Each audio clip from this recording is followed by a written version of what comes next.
Hi guys, welcome back. So I thought we'd do something a little bit different today and do an unboxing video. Something I've not done on the channel before, mainly because I don't buy that much gear that often. But today I have, and I've got some new headphones. So let's do that. Let's unbox some headphones.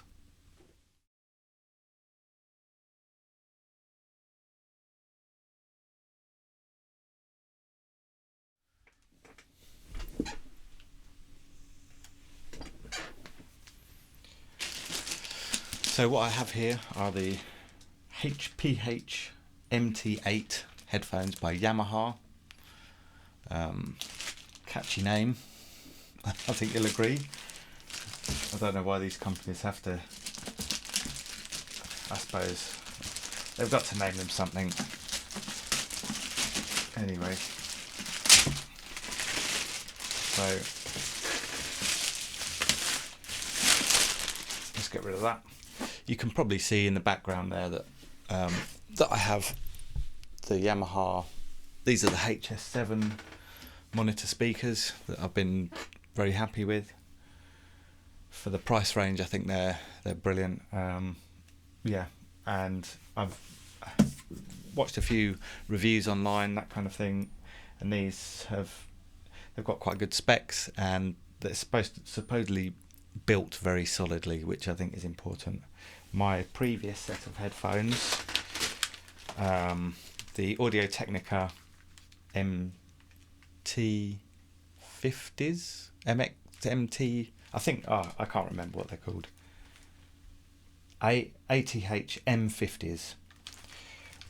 Sound-wise, I thought they were brilliant. The build quality, not so great. There's a little plastic sort of nodule on here that didn't take much to break off. I mean, I did have them for years, so they have served me quite well. But once that little plastic bit's gone, there's nothing to kind of keep the earphones on your head. If you can see that. I did try and do some surgery on these ones, a bit of a hatchet job, but I don't know, they sufficed for a little while. But I think it was time that I needed some new ones. Anyway, so let's have a look at these.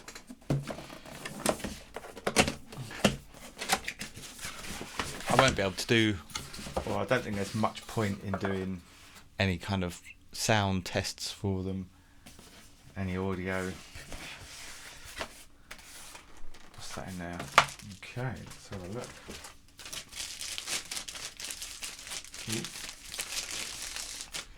So, well packaged.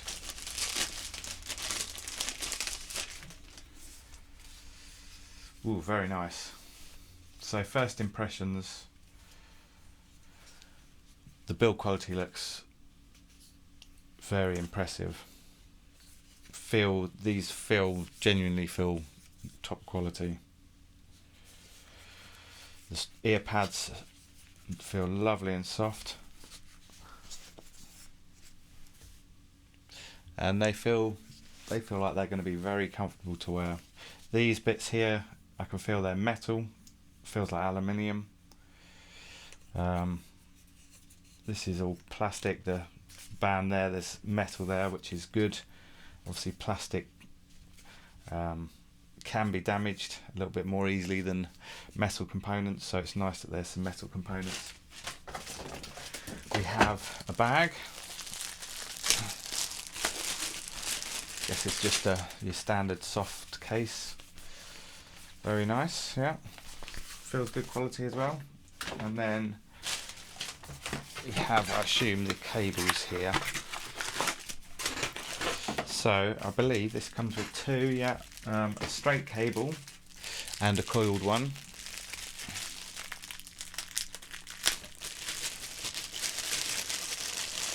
Now the other thing that it's worth pointing out, apparently this is, so this is an 1/8 inch to 1/4 inch. I don't know if you can really see that. 1/8 inch to 1/4 inch. What do you call them? Jack plugs. So that's a slightly unusual cable. So if you did ever need to replace that, It's a bit of a specialist item, although you could presumably buy some kind of adapter or something, although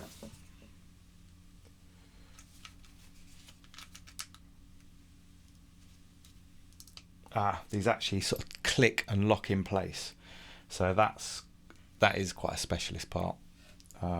It's quite a nice feature that it locks in, and it's nice that you can change the cables, but presumably you'd probably have to buy a replacement from Yamaha, and I'm guessing that might be slightly more expensive than buying some kind of proprietary brand. Here we go, we've got, this is the coil cable, and same thing, and we've got the half-inch adapter on the other end. So first impressions, they feel and look really high quality. I guess the next thing to do is to test them out, give them a listen, and I'll give you my feedback on how they sound. Right, so I've been using these headphones now for probably well over an hour. My thoughts so far, build wise, they're superb. I think their build quality is excellent. They're really quite relatively comfortable to wear. The ear pads are very comfortable. They fit my ears and my head very well. There's a good amount of tension in the actual sort of spring of the metal headband, so that keeps them nicely sort of and firmly attached to the side of my head, which is good. I've noticed they are a little bit uncomfortable, but I think wearing any headphones for long periods you're going to get a bit of discomfort, and it's not always a bad thing to have something to prompt you to take a break and take a break from your music. If you're anything like me, you will probably get lost for hour after hour in making music, and it's usually a good thing to take a break.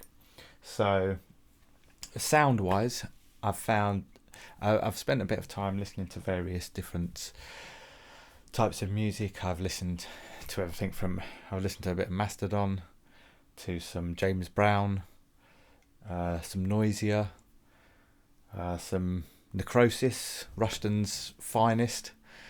If you're into a bit of death metal, I'd recommend you check them out. Yeah, if you're into your death metal, I recommend you checking them out. Anyway, boys, if you're watching, still sounding good, and various other things, some rock, and a lot of my own music as well, because that's the stuff that I probably know the best, because I've spent so many hours producing and mixing and all the rest of it. Anyway, so what I've noticed is in a lot of the things I listened to, there was quite a lot of brittle, kind of harsh frequencies around, I would guess around the sort of 1 to 4K range, something in that area, which is probably the frequency range that is most that our ears are most responsive to. So in a sense, the fact that these seem to pick up those frequencies quite dramatically is not necessarily a bad thing, because if any frequencies are going to get out of control and cause your music to be sort of painful to listen to, which is not really what you want to go for, then that kind of frequency range is one that you want to treat with quite a lot of care. The low end seems really punchy, and the lows are very present without being too resonant in any areas. I did notice in some of the music I was listening to, even the Noisier track, which surprised me, did pick out some sort of low mid kind of muddiness. There was a lot of detail and clarity particularly in my own tunes that I hadn't really noticed through the speakers or through my other headphones, so that's a really good sign. and the highs don't seem to be the very high, sort of 10k upwards. They don't seem to be too aggressive or too overpowering. I did notice in one of my own mixes some frequencies up in that range that sounded a bit that they needed some treatment, some cymbals that but it's quite good if you get some reference speakers or headphones that point out these things and make you feel like you want to go and remix something. It's good. It shows that they're doing what they should. I also spent a little bit of time just trying to record something in to see how good they were for noise cancellation, and they were superb. They were fantastic. I don't know if you can see. Let me just zoom out and just move the camera a little bit. So I have a microphone sat here, and I was recording a bit of acoustic guitar. Let me try and move this without knocking anything. Oh, I failed. Okay, so I was probably sat about here. So I don't know if you can see the proximity of the headphones to the microphone, fairly close. It might even be slightly closer than the microphone, than the guitar is to the microphone. And I made sure that I had the volume on the headphones. I made sure that I had the volume on the headphones set quite high, and also turn the click track on, because that is sometimes the most noticeable thing. And to be honest, these performed brilliantly. There was almost no audible bleed at all. In fact, if I just play you this,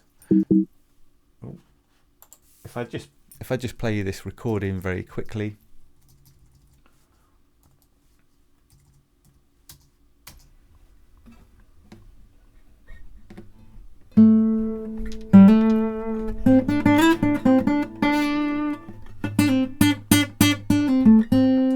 You'll have to excuse my noodling, sorry.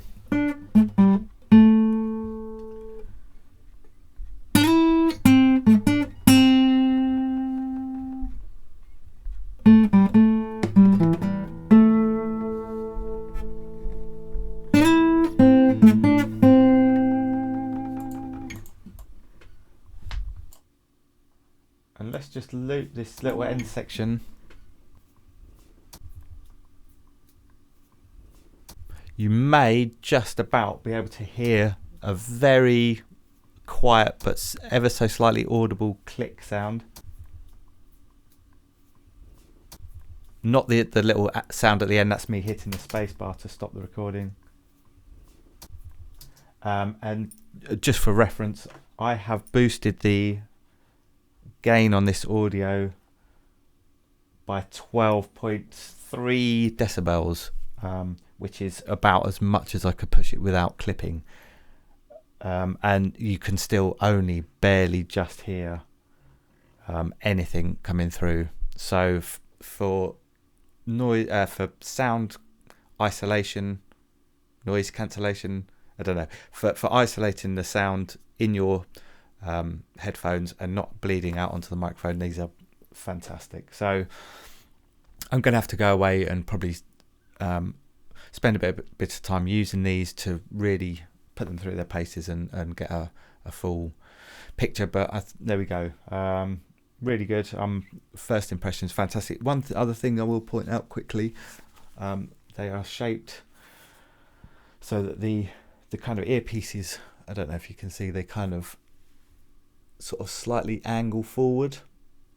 So it's kind of immediately obvious when you pick them up which way round they go. I don't know if you've ever found this, but with my old pair of headphones, I was constantly having to try and figure out which was left and right. But with these, you pick them up and you know instantly, and it really helps them to fit quite comfortably on your head. Anyway, so that's my review of the Yamaha HPH-MT8 headphones. Very good. I picked these up for about £150 from a well-known online store that doesn't need me advertising for them. That probably gives it away a little bit, and for moral reasons I probably shouldn't have ordered from there and I should have ordered somewhere else, but it was a very good price. But yeah, very impressed with these. So if you're in the market for some good quality studio headphones, I think these are worth looking at. Anyway, Unknown Audio. See you on the flip side. Peace out. Unknown. I can't even say unknown.